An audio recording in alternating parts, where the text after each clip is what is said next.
So welcome back to 2BFT, everyone. This is your co-host Harman with our lovely co-host Rav, who has just landed back from India. Now, that was a complete lie, first of all. He hasn't actually just landed back from India. He has been back a week. We just thought we'd let him get some rest before we go into the nitty-gritties of the podcast and come back to you guys with a consistent schedule of the podcast. Now, we are aware we've made some lapse in judgment, if people would say. Long story short, and I'll cut the crap, we missed 2 episodes while Rav wasn't here. Now, not to put blame on anyone, but it was Rav's fault for going to India. It was completely not my fault. And it's because of that we missed. No, I'm joking. It was I think the first one. What happened with the first one? I think we missed the initial one. The one episode we missed was because I was moving or yeah. So I said to Harman that I'm going to India and these are the weeks that I'm going. And in the 2 weeks before the week I was supposed to fly, we were supposed to record 2 episodes for each week. So we'd have 2 episodes in the bank. Yeah. To get us through the India trip, but then you were moving on one of those Sundays, so we missed that one. We missed that Saturday upload. Yeah, so we used one that we had in the bank to cover the India trip. Yeah, and then we were supposed to have I think we recuperated from that. We recorded 2 episodes after that week that we missed, and we were gonna apologize and upload another podcast to say, look, we haven't forgot this. But unfortunately, as we always say in the podcast, like sometimes life just comes in the way, and we just took that loss, we took the L, and we moved on from that. Then last week, it's not too much about what happens, Harman. It speaks volumes about us more about how we respond. To what happens. We're taking accountability. Things happen all the time. It's like when you have a job, you know what time you're supposed to show up to work every day, but traffic could be there. Accidents. Something. Are you telling me in all the years you've been working, are you telling me that you've never been late to work once? Everyone's been late to work. I will be honest, and I'm hoping my work manager is not hearing this, but I've been like a minute or 2 or like even 5 minutes late almost every day for the past like month. But he stays an extra 10 minutes after work, so he makes it up. I make the time up. He makes it up. I've also got my laptop with me today. And on a Sunday. He does his overtime as well, so it's okay. Yeah, I'm doing like optional, my own willing overtime to catch up on my work. But yeah, long story short, we'll be back in our consistent routine. I couldn't speak there for a second. And we'll be bringing you even more fun conversations because I think we've kind of got the hang of it now. Speaking to each other, kind of figuring out what we want to put out there for content. It's funny how you say we've got the hang of speaking to each other now because we've been doing that for the past 20 years. How many years? Not even 20, like 10 years, 15 years. And when we first started putting the mic in front of us for the podcast, I've said it, many a time on different episodes that I've had certain points that I want to get across on the podcast and you had certain points that you want to get across. And it was us kind of showcasing our opinions on things to our loyal listeners, but that's not what. So I think Rav, you've forgotten there that they're not our loyal listeners. They are BFs. They are our BFs. Yeah. So thank you guys for staying consistent with us. I know there's a few different BFs that listen to the podcast quite avidly. Our moms enjoy it as well. I think that's just a blessing in itself. Like we have our moms as loyal listeners as well. Because they could just tell us that, you guys are just talking about something that we just don't enjoy. We're not going to listen to it. But they support us. They're always there for us. And yeah, so coming back to the topic of today, let's get straight into this. Rav, you've just been to India. And it was 15 years after you've been 12. Was it 12? So the last time I went to India was 2012. Yeah. I believe. And it was either 2011 or 2012.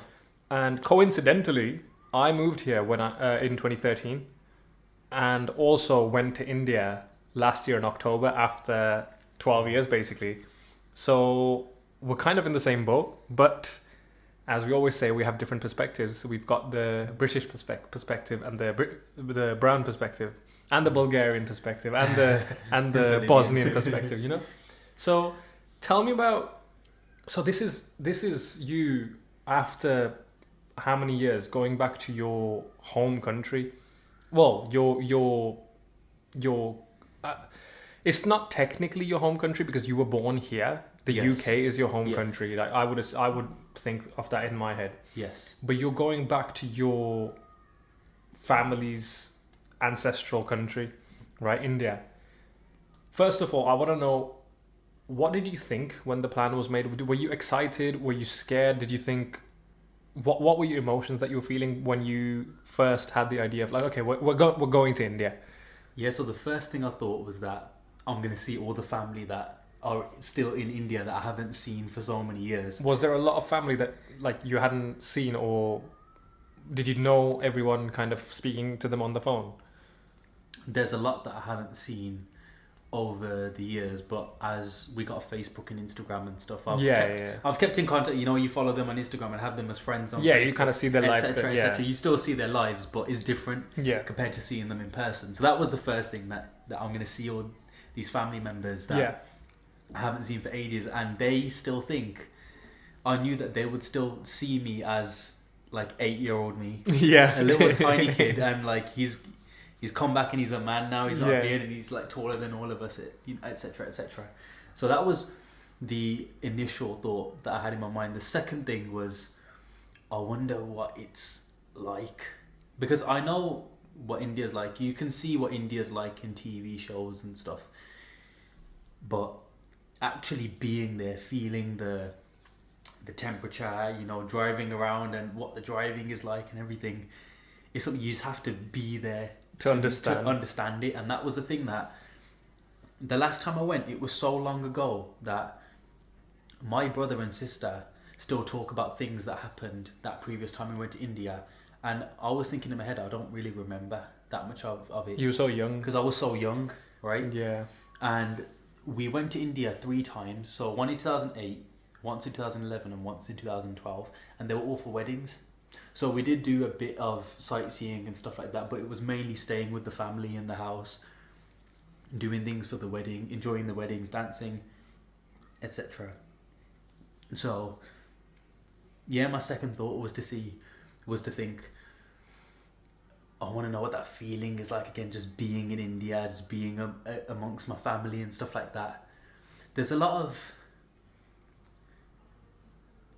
the family dynamics in India are different than in the UK, and there are reasons for that. Every single time in India, like every single day you wake up, you go to someone's house, someone's coming over. Yeah. And it's just like that, bro. Yeah. Like I come over and see you every week on Sunday, but that's because that's the only time we can make, and even then it's been very difficult for us to manage that with our lives. But in India, everyone's seeing each other all the time. Everyone knows each other around the whole block, neighborhood and stuff like that. So I'm trying to explain to them that in the UK you don't see your family that much, not because you don't want to or you don't care, but it's because sometimes it's physically it's impossible because you're way too busy. And I'm on the contrary, not on the contrary, but like on the opposite side. Guys, we had to pause the podcast for a second because Harmon's seen a spider and he's super, super scared, so I just have to comfort him. I'm not scared. I'm like... We're just watching where he's going, we're watching his movements. He's trying to go down on the floor.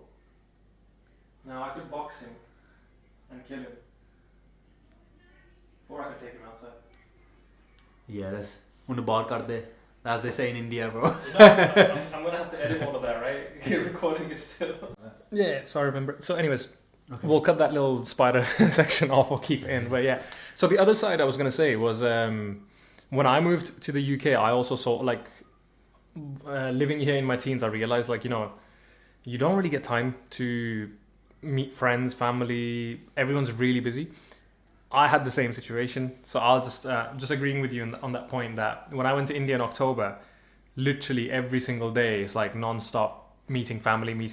Yeah. But also, I would raise a point to that as well. That like you guys, like you, your mom, your family, you guys went to India for that reason. So it's like the visual bias of like, because you are the guests, you've gone to see everyone of all the family, you will end up. Yeah, they're taking time out Yeah, to whereas make sure that. whereas if you were living there, because when I spoke to my family in India when I went to India in October, they said that they were like, "Oh, you guys are here. That's why everyone's meeting each other. Otherwise, everyone there is also busy." So there is that point of, because you were the thing that connected them there at that point. So everyone's meeting each other again. That's the thing, that because your family, your whole ancestry has grown up in India, they've built lives everywhere. They would all live close to each other. Yeah. So you can kind of meet each other.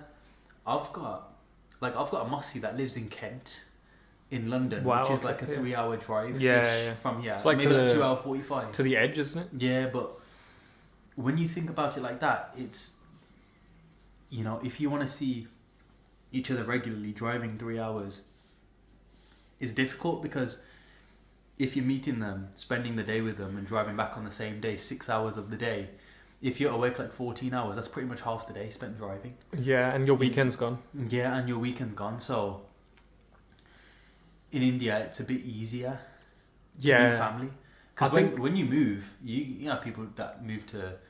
The UK is a whole country. Like, some people move to Birmingham, yes, but you have some people that move to London. Some people move to Scotland. I was just gonna say, like, the UK is smaller, so people move cities. India is so big that you could move 2 hours away and still be in the same city.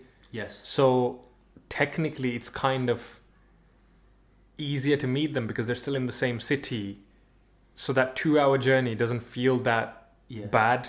It's like America, isn't it? It's like America, like you could... Yeah, they go on road trips for 7-8 hours and that's normal for them. Yeah. Whereas a 2 hour drive for us is like, it kills us. It's like you're driving across half the country. And it's also because the country's smaller. Like when I went to India, we went on the highway, and the highway is like 8 times the size of our highway. So there's more volume that it can handle. It's like the volume's bigger. Even the country's bigger, but the volume it can handle is bigger.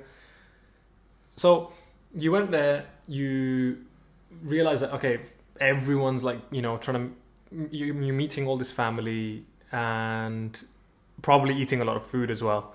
Oh, yeah. Everyone's feeding you because you're meeting them for the first time. What was your reaction to kind of well, I want to know your initial reaction to the temperature, because when I went, I landed in Mumbai, and as soon as we got out the aircraft and the main airport, oh my God, it was humid. Holy moly. It was like, it hits you and you can smell the ocean as well. Like, what was your reaction like? As soon as we got off the plane, you're right, you feel the temperature just hit you.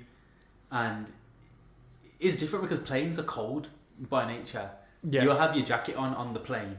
Yeah. Because they got the AC on and it's quite well ventilated. Yeah. For like a small space, it is quite well ventilated. So it's cold, right? So you have your gumbo, you have your your airport pillow on your neck and stuff like that. And then you come off, and then you got all these layers on, and then you just come out to like 30 degrees weather. Yeah. Oh my God. So that was the same. It was the same feeling. But when we landed in Amritsar. Okay, you went straight to Punjab So then. we also landed in the 2nd or 3rd week of March. So the weather isn't too bad at that time. It's hot, but it's not like in the 40s or 50s. Spring is just coming around. Spring's just coming. It's like 20s and 30s. So it wasn't that humid, which is really nice to see. And for the 2 weeks that we were there were some days where it got really hot, like 31, 32, 33, and you're just constantly sweating. Like, when you're walking and everyone's got like sweat on their face because their faces are all shiny in it because of the sweat and stuff like that. That's what it was like. So, but I really, really enjoyed the weather. It was really, really nice. It just kind of uplifted me. The vitamin D on my skin, it just does wonders for you, bro. You do feel did you feel like, this is what I felt as well, like I feel like it felt lighter. It didn't feel, your body didn't feel as heavy moving around. You just felt light on your feet all the time. Yes. Yeah.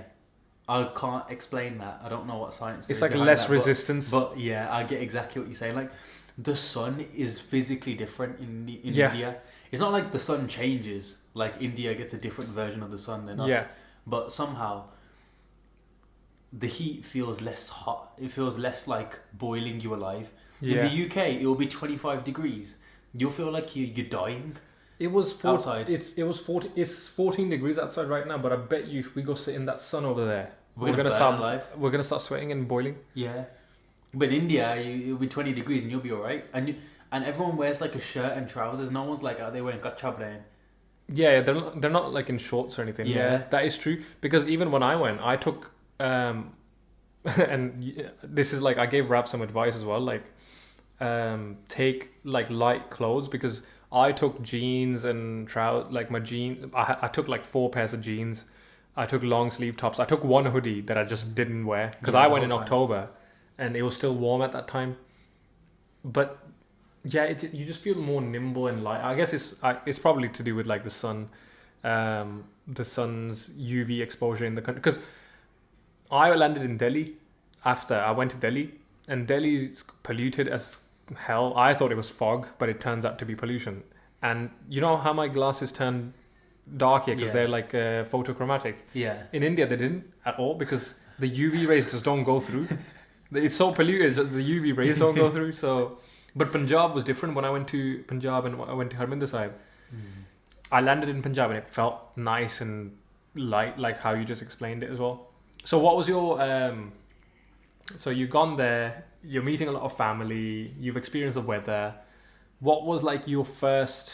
Because you've been there for how many weeks did you go for? 2 weeks, right? 2 weeks. So like, what was your first kind of like things that you did?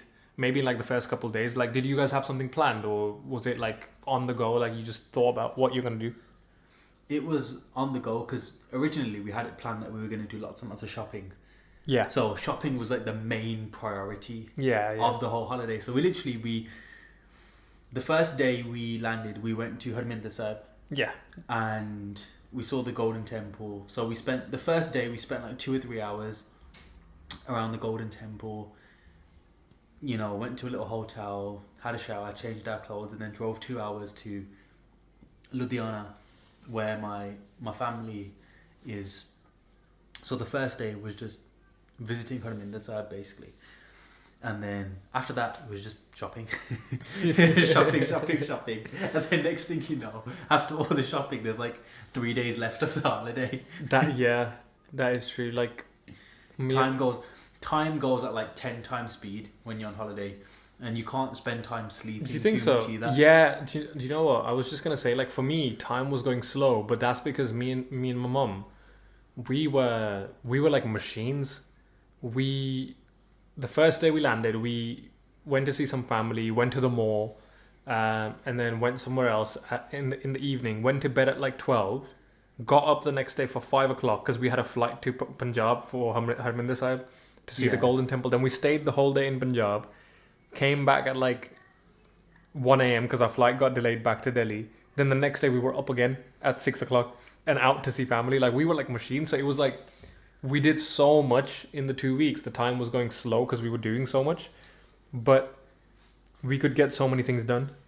Like, we did so many things there. I think when you're in a different country, it gives you so much clarity as well because you've got your tasks to do, but you don't know enough of that country to get confused in all the other things. Like here in the UK, you'll have to do something a bit, I got to do shopping, I got to think about this thing, you know, this episode of this TV show is coming out. Yeah. You know, things, just your general life gets in the way, right? But when you're in a different country, you've got a suitcase, you've hardly got any stuff anyway. So there's not even much stuff you can concern yourself with. You're not bothered about watching TV or listening to music or keeping up with things. I didn't even take a SIM with me because I knew that texts and calls, I'm not even going to be bothered too much by texts and calls. Anyone who can like call me in an emergency could call me on WhatsApp, but that would be like when I was at home and had access to Wi-Fi, etc. Yeah. So even then, I didn't call or text anyone for 2 weeks. So it was kind of like a little phone detox too, which was nice. And what did you think about like the? Ooh, do you know what I love? And I want to know your thoughts about this. Obviously, there's a currency difference, right? Yes. But like like the street vendors, not like not the ones that you see on TikTok that people post, like the really disgusting ones and where the they put the ones. the ganda ones, like the okay, the nice ones, like the hygienic ones.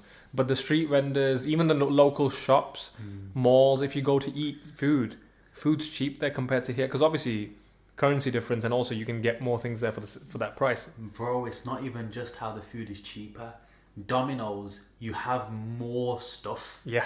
To get, like, you go to McDonald's in India and you got aloo tikki burgers, Maharaja Mac, chicken mac. It's crazy, man. There's so much selection. It's. Do you know what? I'm just thinking about it. Like, so when me and my mom went, you already know this anyways, but like in the first week we were trying so hard not to get ill because we'd been there after how long? We were drinking bottled water, eating homemade food, but we couldn't. We still felt thirsty from the bottled water. I don't know why. Maybe the water there is a bit weird compared to the UK that we're used to. But we ended up drinking the filtered water. Every home in India has a machine to filter water, and we drank that water because we were like, okay, it's filtered water. It should be okay. And that water quenched our thirst. Like it actually felt like we drank something and it was fine, but it's filtered. It's not boiled or anything. We should have boiled it as well. After that, we got like a bad stomach infection after that, me and my mom, and we didn't eat for like 6 days. We couldn't drink anything really except like bottled water, boiled water. So I lost like 10 kilograms in India instead of gaining weight. But before that, the 3 days that we did eat something, we ate like a few things here and there. I had like some chicken momos, noodles, chicken tikka, like tandoori chicken, and we went to McDonald's in India, and we also had some we had Pizza Hut, sorry, but like it just felt so good to be able to like, because here in the UK you go and you spend like £15 and you get nothing. You remember when we spoke about in the previous podcast, we said we went to Tesco and we got £50 worth of things and the fridge was empty. So the same thing here. You go chip shop or something and you come back with like nothing. There you actually got your money's worth. You felt like you spend, what was it? What did we spend? Like 1,000 rupees, which is like £10. Yeah. But me and my mom got a meal, bro. Like we had everything on that plate there. And I would go back just for that. I want to go back to India just for a food trip. Just for the food. Literally go across India over like 2 weeks. Bro, we had this one guy by a house. He had his cart, like Morgewala, which is like chicken, the chicken guy. Chicken tikka, yeah. And he was doing this fried chicken. Bro, he's got a little cart. Yeah, and me and my brother were so confused. Like, there's no fridge anywhere. We're looking at his cart, like day and night. He's just there with his fried chicken. He'll just serve you fried chicken. Like, where's he getting this? Where's the chicken from? Yeah. There's no food. There's no like cart where the chicken is. It's just appearing out of nowhere all this time. Well, and he's just there day and night. Like the geezer doesn't even sleep. I'm like, do you just live here? You just saw chicken. I mean, it's good. It's good because we can come to you get chicken whenever we want. But where's the chicken coming from? Where's the chicken coming from? And then here you got UK here. There's so much chicken, and then KFC ran out of chicken. It's mad. Oh, that guy Murgewala, he's never run out of chicken. They should have hired him. Yeah, they should have hired him. he'll make sure there's always supply of chicken. Shout out to the Murgewala. They probably like, obviously, like if you obviously you I forgot what the word is, but when you cut the chicken, like the living chicken, when you stun the chicken or you like kill it, you behead it. Well, you kill the chicken to like get the meat off the chicken, right? Yeah, you skin it. No, in general, like what the farmers do, they like cut, like they kill the chicken. Yeah. Essentially, like I didn't know what if there's a word for the process. Because they butcher the chicken. They butcher the chicken, yeah. bro butchered the whole word. The farmers butchered the chicken. He butchered the sentence. No, so what I was gonna say, like he probably goes to like a local, because like that's what village like Penda life is, isn't it? Like you can go to like the local farmer poultry. They probably like kill the chicken that's like running around, and then that chicken there is the chicken meat. Bro, the geezer gave us like 20 chicken legs. I don't know where he's getting like 10 chickens from for 20 chicken legs. I just don't know, but like, just accepted it. He just has some magic chicken from somewhere, and it was so good, fried. It's like, you know, that like lemon pepper. Ooh, stuff, yeah. It was so beautiful. It was proper nice. I don't know why. But people always want my opinion on food because I don't drink. Yeah, right? yeah. They're like, oh, Rav, you gotta taste it because we just don't know if like we're drunk or not. Yeah. Like, we're just probably thinking that anything tastes anything nice, tastes good. Yeah, you'll know because you're sober, right?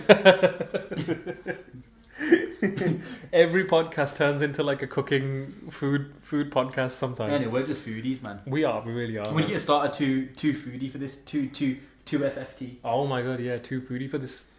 2 FFT. And it. Bro just said that and I just repeated it.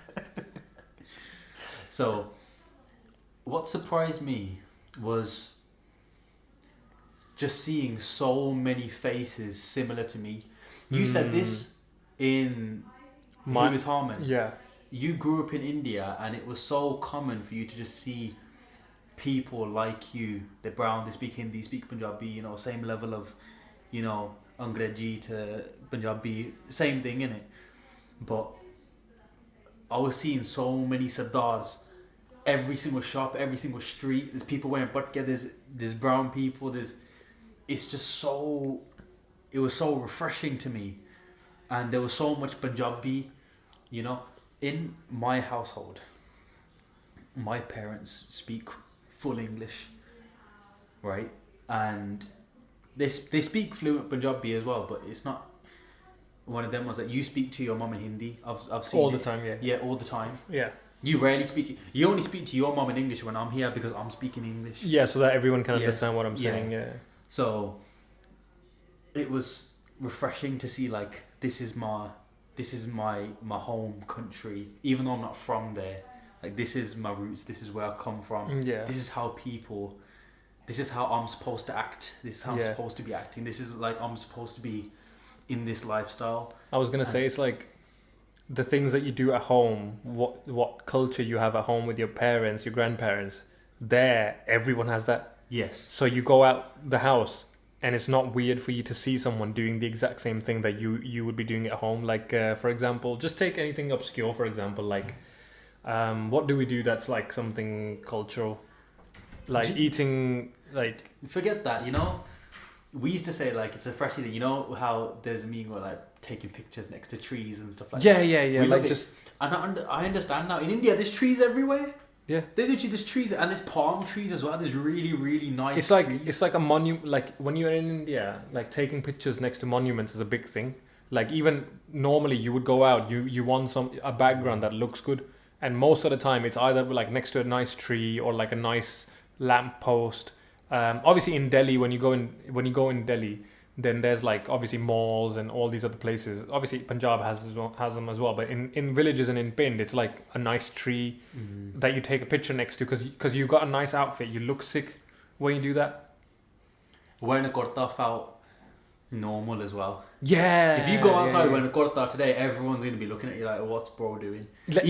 Even normal people, like, unless you're like Sardar or like you're an omelette shop or something like that, if you're wearing any type of traditional dress, if it's not for a wedding or something, people's going to look thinking, yo. And the ladies in India, a lot of them still prefer like wearing suits and stuff. Yeah, you know, like the salwar kameez and stuff. Yeah. Obviously, there's like our generation probably doesn't, but here, like if you go out to town now, you won't really see anyone. Even like traditional people won't really be wearing. We saw. I don't know if you noticed when we went to Tim Hortons just now. There was a uncle, like Singh uncle and auntie. They were both Amritshak. You could tell. Yeah. Auntie was wearing jeans and a jumper. Yeah. She wasn't wearing a suit to town. But in India, even like it's not like, oh yeah, they can't wear it here. I'm just saying like it's just a bit more normal for them to be wearing it there. Like even if they're just going out and they feel like, oh, I want to wear a nice suit today, it's just normal there.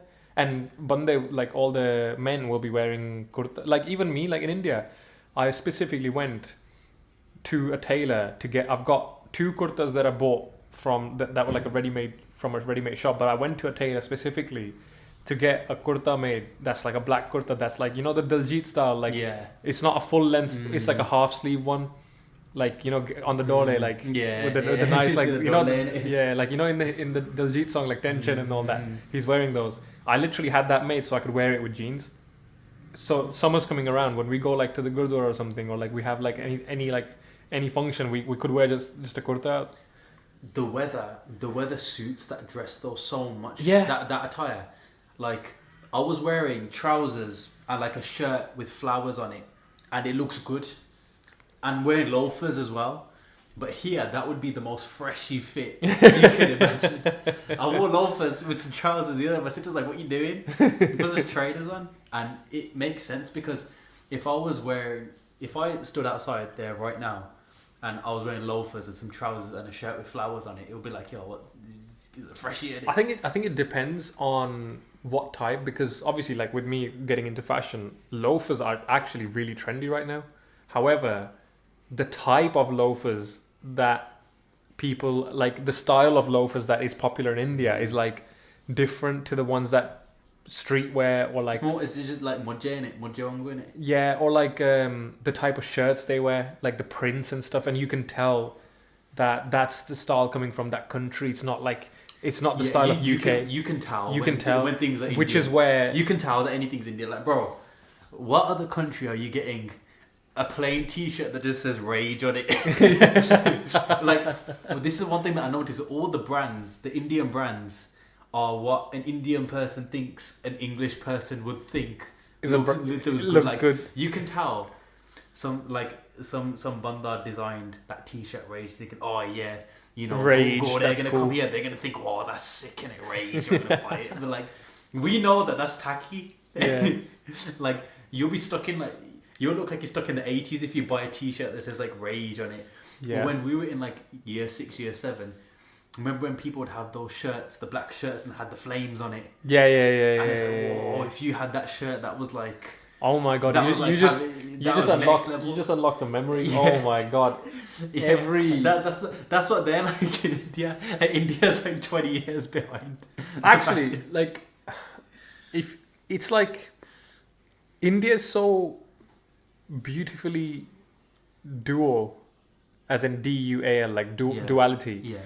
Because on the other hand, when I went to Delhi, they're like a lot of things and a lot of people and places, they're just even more advanced than us. Compared to, because you've got that advanced side in India, but you've also got the side that's like still catching up, and it's because of the poverty and like the divide between the rich and the poor, because the rich are getting richer and they're advancing even faster than the UK, I would say. You know that their internet in India, they can get for like cheap. It's like minimum 1 gigs per second. Oh wow. 1 gigabyte per second or something.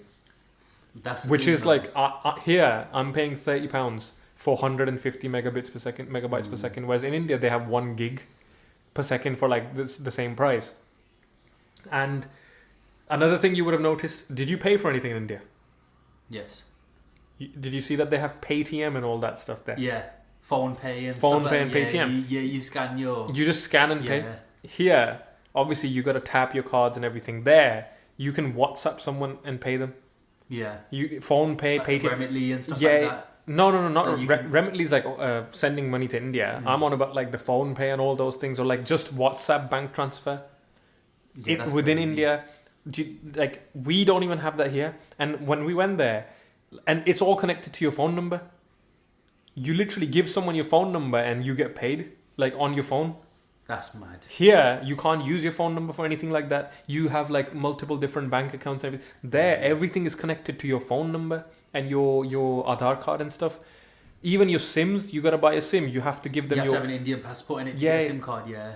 And it's like centralized in a way, and it's kind of advanced because even like small business owners, like, you know, the Murgewala that you're on about, he can have Paytm and have money going directly into his account. Like that's just crazy to me that a street food vendor who 10 years ago when I was in India, they used to like only rely on cash, now has a chip reader and like Paytm and all. They have a QR code and that's it. They get paid with that. Yeah. And like, there's no fraud with that. Like, you get paid right there and then. That's the thing, though. The reason why India is still struggling to develop so much, because even though there's that advancement, you still got the gap between the rich and the poor. And in the UK, countries like the UK, you'll have a city like Birmingham, and you have the poor part, and I say poor with quotation marks because it's not actually poor, but Yeah, like, it's just deprived. It's just yeah, deprived. you have areas like Handsworth, Yeah. etc., Allen Rock, and blah blah blah, which also to know are the mostly Asian areas. But you have the rich parts like Solihull, and that's it really. If you're rich, you're not living in Birmingham. You know, that's like, but you'll see a whole estate or a whole town that's well off. Everyone's making the same amount of money. The houses are worth the same amount. Yeah. In India, you'll see a massive kothi, yeah, proper sick one, and right next to it there'll be a poor person. Like, you literally go down the street and there'll be someone begging. Yeah. Like, that's how mad the divide between the poor and the rich is. It's like street by street, or even house by house. Did you see that a lot then? So you were in India, you were in the Pind. I went to Delhi. I was in the city, so I didn't really see all of that. Obviously, you've got the roads, like on the streets. There's people coming over to like ask.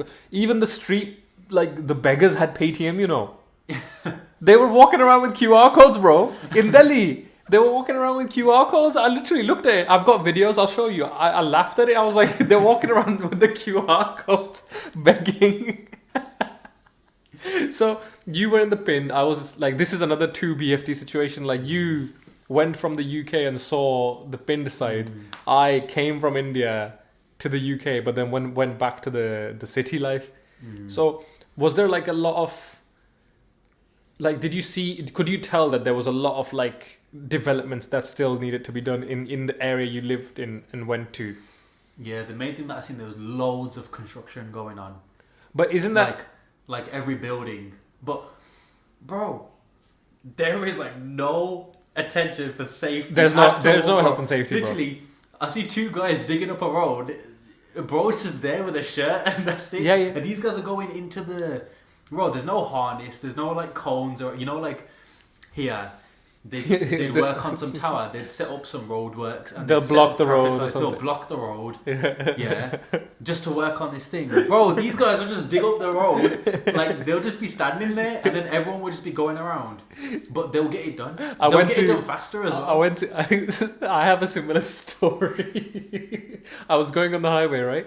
On the far left side of the highway, you know, like the edge where like you can fall off. Yeah. They were doing some roadworks there, and me, my mom, and like my mom's friend, we were driving by, and literally he looked over. He was like, "Oh, Harman, look, that's India's health and safety." And there was a guy. There's like these geezers, like they're wearing, you know, the high vis jackets. Yeah. The orange and the green high vis jackets. They were wearing that, but they were wearing shorts, no hat, and then they're wearing chappala, bro. They don't have shoes on. I was just thinking, like, what's the point of having the high vis then? So that people can actually like drive into you. and then they didn't block it with cones or anything. There was just like a thin wire blocking, like, you know, the edge of the highway where you can fall over, like the railings or the wall. That wasn't there. It was just a string, and on top of it said caution. How is someone gonna see that at night?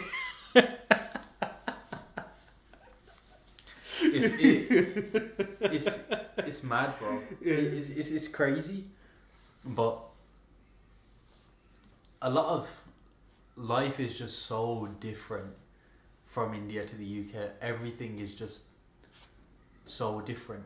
It makes you think that, at least I was thinking, the thought came to my mind, could I actually hack it if I lived here? And the answer is I don't even know. I'd like to say yes, but I don't actually know, to be honest. One thing that I knew was going to be a challenge for me, obviously, there is a bit of a language barrier because my Punjabi level right now. So my Punjabi level right now is probably about 10% speaking. So like in probably like 10 or 20% of conversations, I could speak comfortably to people, but not like make structured sentences like I am in English. But in the 2 weeks, my level of understanding of Punjabi increased so much. So I can understand like 80-85% of conversations now. If people are still speaking like really, really fast when you've got native speakers and stuff, and there's different accents and stuff, so that bit's kind of hard to get my head around. But I do understand a lot more of conversations now, so I am really happy about that. And that happened in just the space of 2 weeks, which is like impressive for me. Yeah, it's like have you from someone who really doesn't understand. Yeah. But do you know? So when you were there, did you go out by yourself to like, let's say even like a corner shop, like a general store, to buy anything, and like you spoke to them in Punjabi? I did. For like, what shop we got? Tikki of butter in it. He went to get butter. Oh my god, the dairy there as well, like the milk, the dairy, Amul butter and stuff. That's like banging. So how did you feel then? So this is actually a really great question now. Like, you know, when Indians come to the UK and they can't speak English properly and they feel awkward. Did you feel awkward going? Yes, 100%. I realised how much it's a matter of perspective, because I was always angry at my parents. Yeah. That you guys should have taught me Punjabi, because I don't think it's fair that you understand and know how to speak it but I don't. Yeah. Which makes sense, right? Yeah. But then they also taught me how to speak English growing up, and my dad, his parents didn't speak Punjabi. He learned English by himself.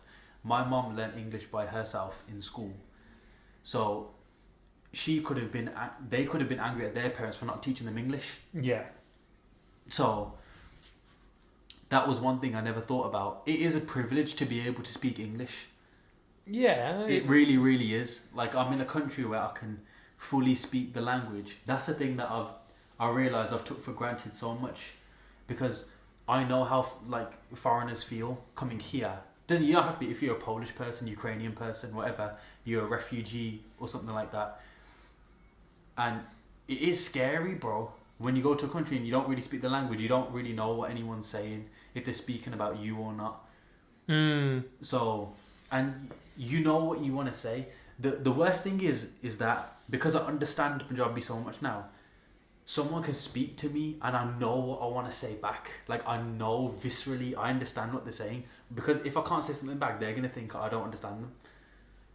Right? Even though I do. So, yeah, to answer your question, I fully understand how it feels. But it was just me on the other side.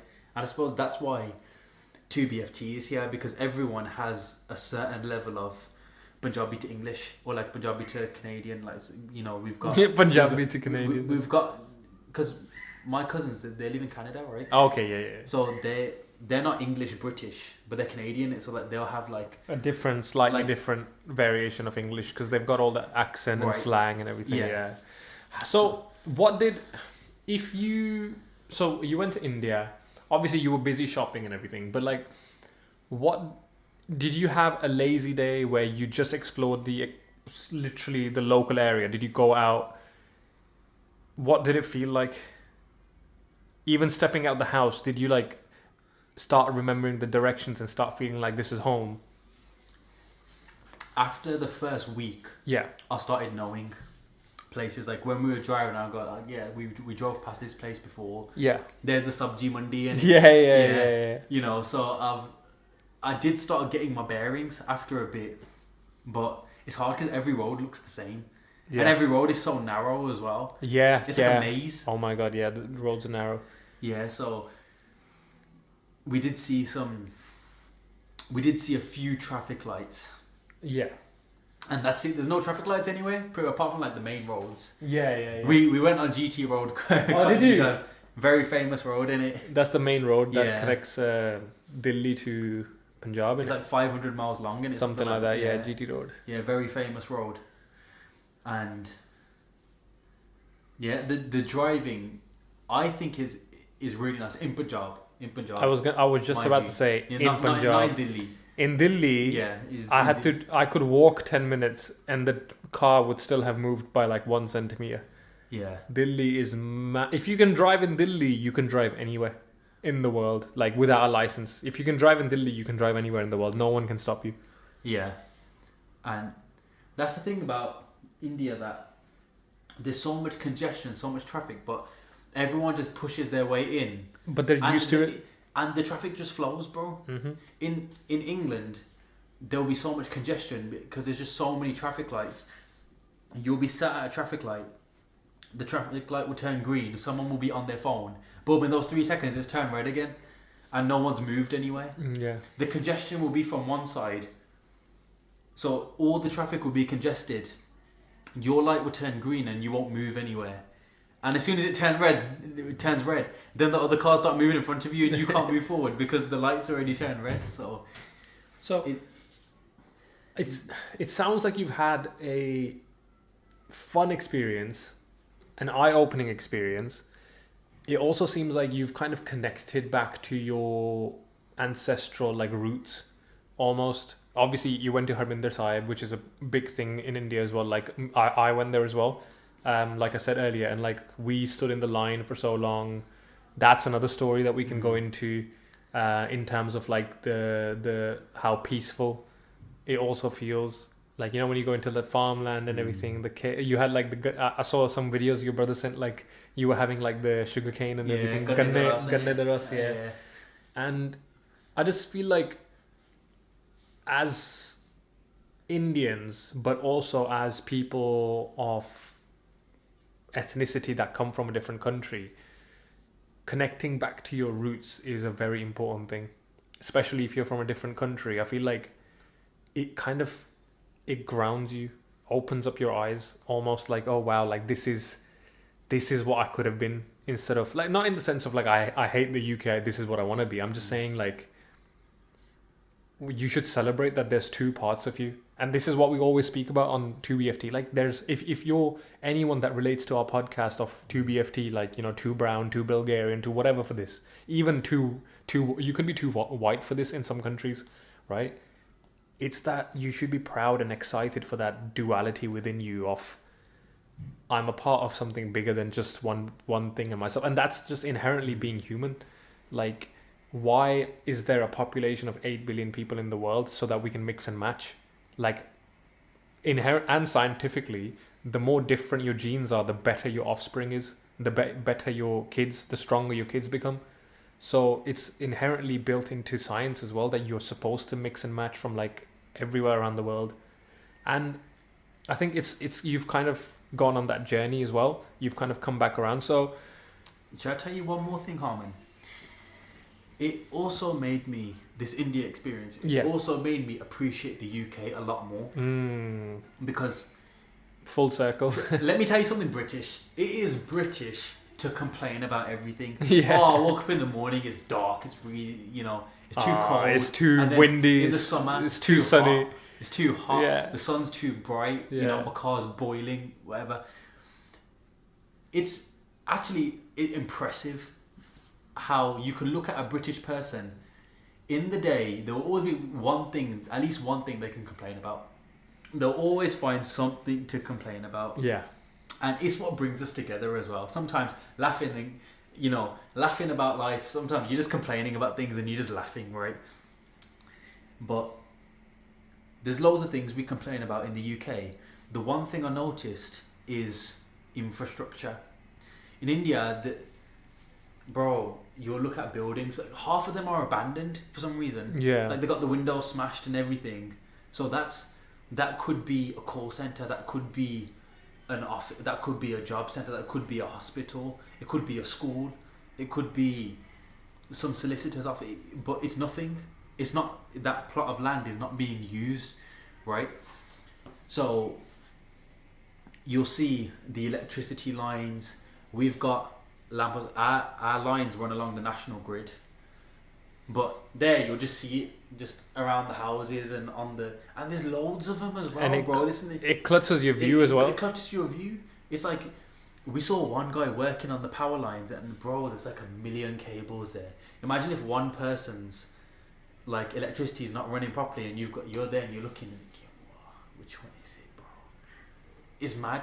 Here, every house has like a designated cupboard where there's a fuse board, everyone knows, like, you'll know where your gas and electricity stuff is because there's like a specific door or a specific space allocated to. In India, it's just like, it's cowboy stuff in India. It's cowboy stuff in India. Yeah, so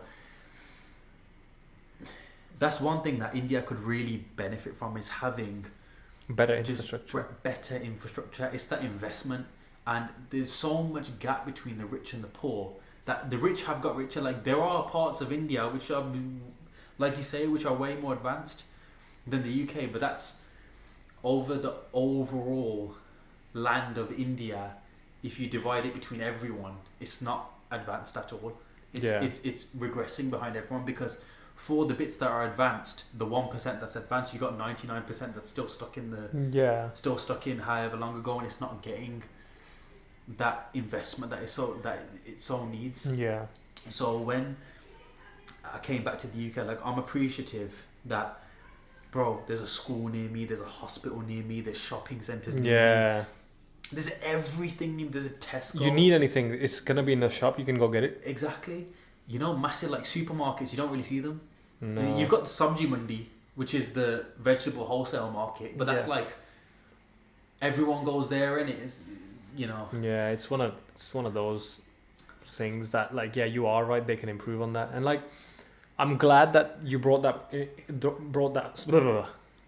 I'm glad that you brought that up in conversation, because I'm excited to see where our future podcasts lead to, because there's a lot to unpack here still. Like, we've just touched the surface of your kind of initial thoughts and experience with India, some of my stories as well, including what you've experienced there. And I think in the future episodes, we can keep the train going. We can talk about a lot, because I feel like now that you've experienced it firsthand, you've got that new viewpoint of 2BFT. So going forth, every Saturday, back into it. Our episodes are going to be live, and our BS will tune into us talking about more 2BFT stuff like this. So do you want to let them know where they can find our podcast, Rav? We're on Spotify, YouTube. Check out our Instagram and TikTok as well. We're making little bits of funny content here and there. I was begging Harmon for weeks and weeks. We saw this funny video on Instagram. It had like winning speech on it, and it's just like two guys just talking. I was like, bro, that's just every person just makes that type of video in it. I was like, we need to make one, bro. So we finally did it. It's like when the wedding photographer records you eating food, and it's just like in the wedding video, like, you know, one of those. So yeah, thank you guys for listening again. And this episode will be coming out on this Saturday. We'll be prepping in some more things, and more discussions to come regarding India, the UK, and hey, we might take it international, and me and Rav might even go to a different country and talk about this, or we might have a guest coming into 2BFT to speak about their experiences. So thank you guys so much for listening, and we'll see you guys in the next one. Take care, guys. 2BFT. 2BFT.